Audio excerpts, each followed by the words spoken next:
kids, how you guys doing? I am about to do my first ever reaction video. It is called the Quirky Awkward Black Girl. And before we try and do this reaction, I am going to give you guys a background of me, AshleyEssie. Okay, so I have both of my parents. They have been married for over 35 years. So I've been blessed to have a two-parent household my whole entire life. I think 36 years that they have been married. And I went to public school from kindergarten to 5th grade. And then I went to Catholic school from 6th grade to my senior year in high school. So middle school and high school, I went to Catholic school. In Catholic school, during my middle school years, I was the only black kid. Well, except for the 6th grade, there was a black boy. But 7th and 8th grade, I was the only black person. So I didn't really deal with racism in the 6th grade, but mainly 7th and 8th were hard because I, of course, was the only black girl, only black person, and I had to deal with some classmates saying the N-word and saying I didn't say the but I said the I didn't say nigger, I said nigga. So having to deal with that, and also just a whole lot of like stereotypes. Like I'm athletic, but I'm not that athletic. Like I'm good in volleyball. I was good in volleyball, good in softball, but not good in basketball. So I had to deal with that. And then also after I had left the public school, and that's a whole different story in regards to that. I had maybe like 3 black friends, and then I had my cousins. But yeah, so I wasn't around that many black people unless it was like my relatives during like Christmas or Thanksgiving, or like when I would go see my papa and nana in Mansfield.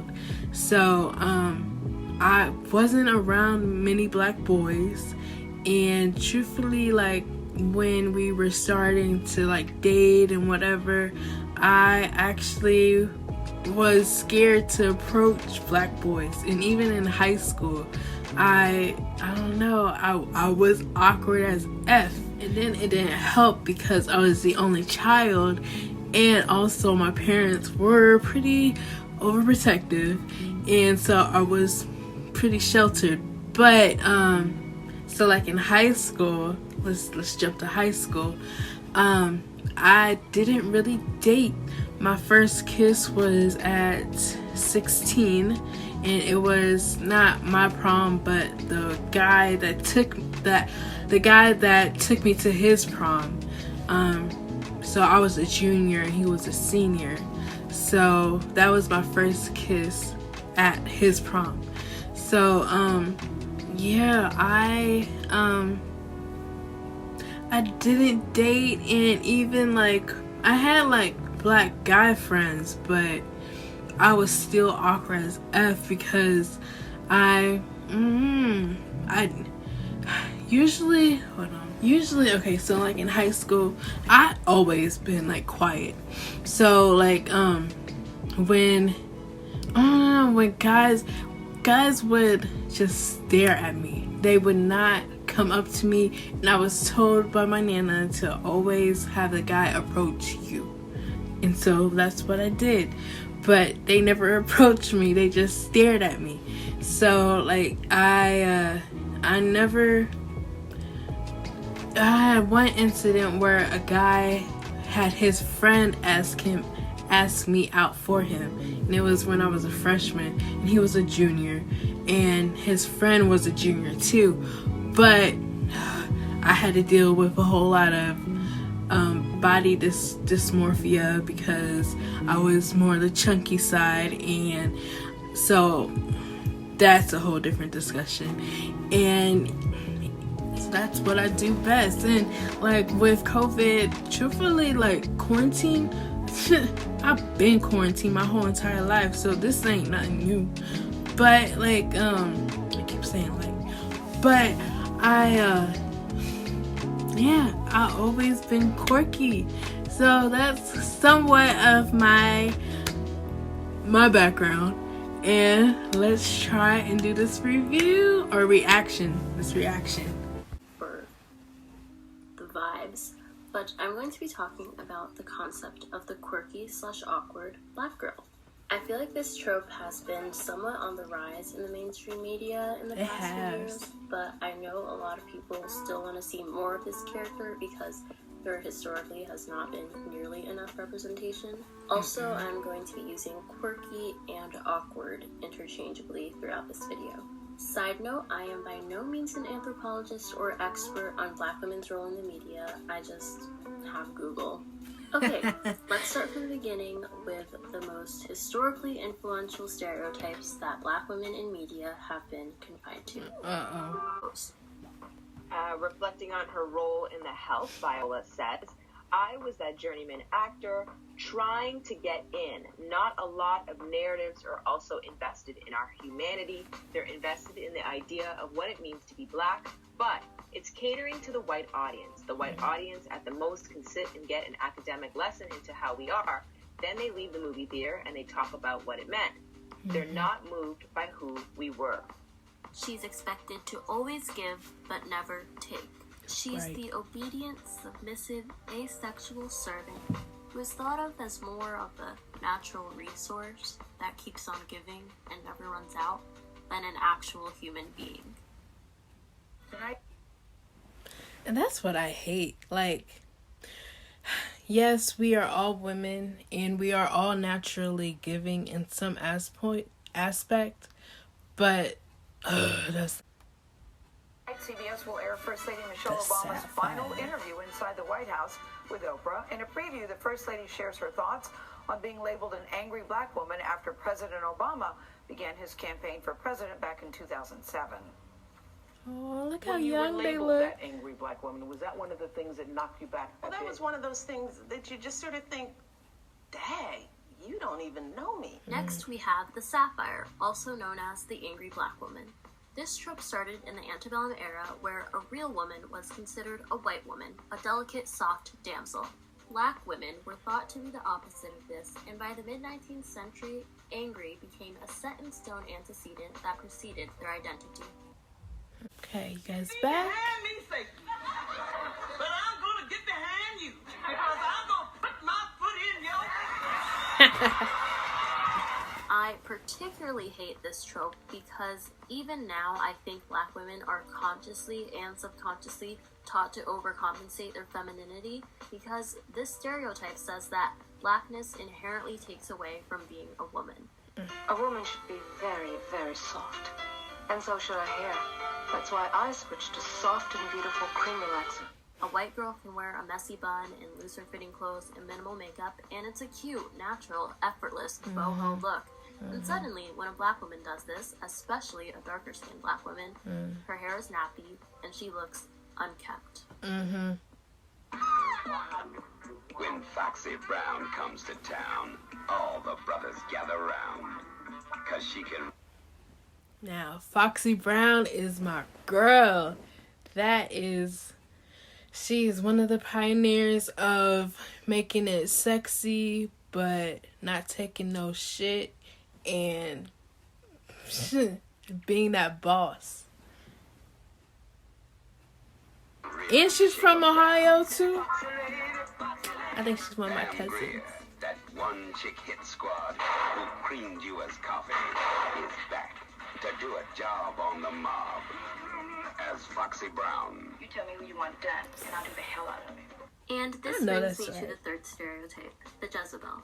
Black woman with the voracious sexual appetite that justified her exploitation in the antebellum era and beyond. This stereotype portrays Black women as innately promiscuous and even predatory. This belief is why young Black girls tend to be hypersexualized at a young age, and that's most recently seen a rise in mainstream media in the 2000s. Meet Tracy. I'm 24. I'm a virgin. Tracy, what's more excitement from life? What are you doing? Well, you might want a shot at taking the title. No, not more Ludo. I'm gonna make it happen. She wants to grow up. I like you. And live the life other people live. It's like Beyonce. Is it? But she still has a lot to learn. Step into Tracy's world. That would have been me. I don't remember if I supposed to wear clothes for this bit or not. As she's fairly recent, I want to do my own examination/unpacking of the quirky Black girl. Is she finally the archetype that sets Black women free from roles defined by slavery and white supremacy? No. I think the intention of this trope is to essentially reject the previous stereotypes about Black women that are still cemented in modern society and say, hey, we're multidimensional human beings, and one thing will never be able to define us. Issarae first popped 11 web series, which led to her hit HBO show, Insecure. I'm awkward and black. Doubt it, it's bad. Ain't with me, more bad. Season 2. I am a motherfucker. Oh, hold on. I want to clarify, Daggone being a ads. quirky or awkward Black girl does not just mean that you like white people stuff, and I think Issarae does a great job with this in Insecure. She does. And She incorporating does. Black culture. The most defining thing about the quirky or awkward Black girl experience is that it's real, and that it's actually lived in, And that it's not, it's authentically her. Like, you can't fake the fun. Okay. She usually grew up in a middle-class family in a white-ass suburb, so from an early age, her survival tactic was to assimilate. She gets asked things like, Why you talk like a white man? You call me, I'm rocking blackface. is usually the only Black person in her friend group, and is a victim of tokenism. Having a phase where she heat damaged her hair from perming or straightening it too often is basically a rite of passage. She probably I think that's for has everybody. interests, hobbies, and aspirations that are historically deemed non-Black, whether it's doing gymnastics, listening to indie music, or wanting to pursue a career in the arts. She feels too Black for the white kids and not Black enough for the Black kids, and usually college becomes a turning point where she can find other people who relate to her identity struggles, whether it's at an HBCU or the BSU at a PWI. OSU. But I truly do hope that the archetype of quirky Black girl is able to evolve beyond just a girl, because as we know, erasure of older women in the media is rampant, routine, and damaging. But it's I also want to quirky add men that the too. Quirky girl is Black not to be men. confused with the Black best friend trope. Although they do resemble each other on the surface, the intention of the two tropes is very different. The Black best friend is relegated to being the shoulder on which the white ingenue cries when necessary, and usually has little to no character development. She's the unwavering voice of reason, comfort, and guidance for the white protagonist. And now that I'm saying this out loud, this sounds exactly like the mammy trope, but younger. The Black best friend Ooh. almost always falls victim to tokenism. Is your school lacking diversity? I have to go watch Dear White People again. Or is it Dear Black People? Which one?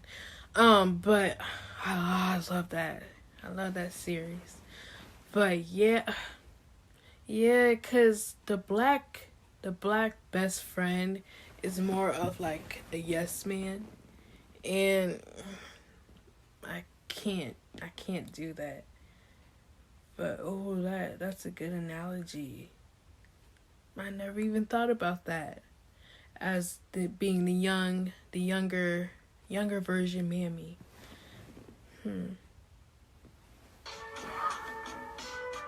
Well, look no further. Get your very own token Black girl today. All supplies last. The quirky black girl, on the other hand, is less of a token and more of the machine. That messaging that a black girl's proximity to whiteness and non-black culture makes her more refined, interesting, nuanced, desirable, and respectable, because it's far from the truth and what I think the intention of this trope really is. The quirky black girl trope is about letting black women have control over their narrative instead of being puppets for white writers to parade on screens under the guise of diversity. Essentially, the quirky black girl is whoever the hell she wants to be. Hello. Oh, period. I like it. She did really, really good. Really, really good. If you guys want to see it on your own, go. I'm going to leave that link down below. And of course, like, comment, and subscribe. And I see you guys soon. But also, she is really good. That was a good, I don't want to call it like a documentary. Maybe it is. Yeah, a short documentary. I love how she broke down I believe it was the other 3 types of black women characters. Which one do you believe that you relate to the most? Besides the quirky black one, I feel also the Jezebel. But Jezebel, I just don't bust it open for a real one in a long time. But which one do you think you are? I want to know. I'm curious. All right. Bye, you guys.